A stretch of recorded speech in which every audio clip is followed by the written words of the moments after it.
I'm getting quite the collection of articles that have my name in them. Yeah.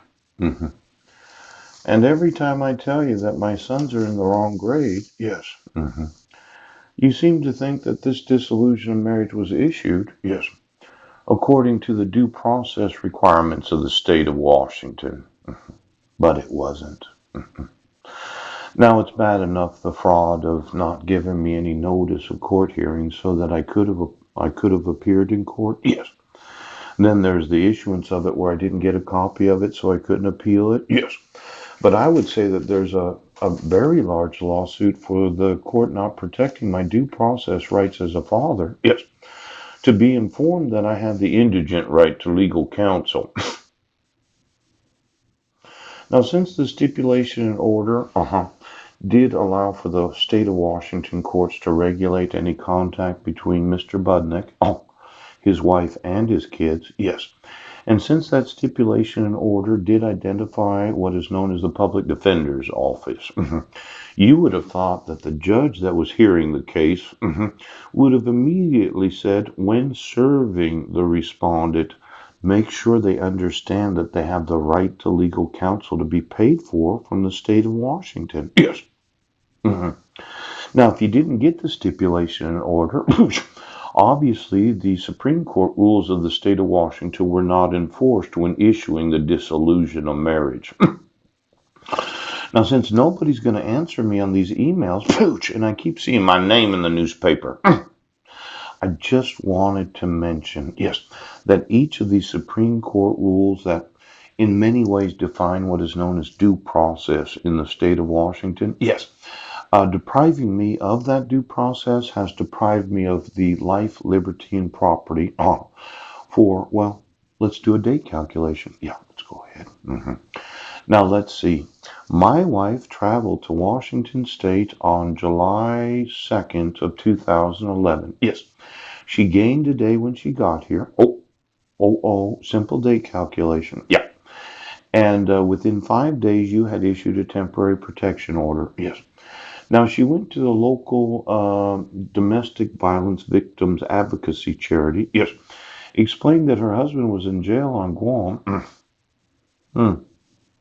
That they'd been living at the Guam Airport Hotel and that he had spent all the money and had captured her and held her on Guam against her will.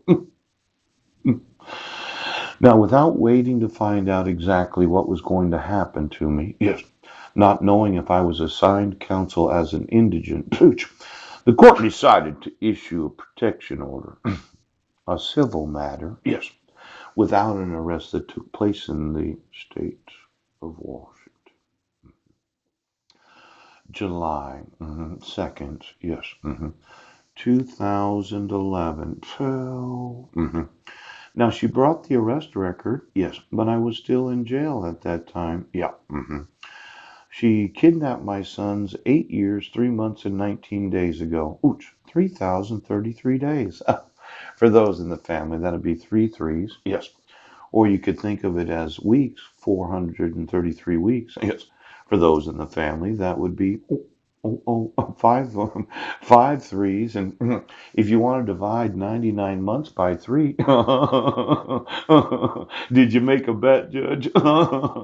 See, each nine would have three threes. Yes. And that would be three, plus three. Yes. Is six with another three. Yes. That would be nine plus two more threes. That would be 11 threes. Now, did you make another bet, you piece of garbage? 11 threes. Yes. Now, she gained a day. Ran into the court through the use of Healthy Families of Clallam County. Yes. July 8th of 2011, you issued a protection order in a civil matter. Yes. Where the charity helped her fill it out because, as I remember it, it wasn't her handwriting. Yes. After 10 years of marriage, you do recognize your own spouse's handwriting.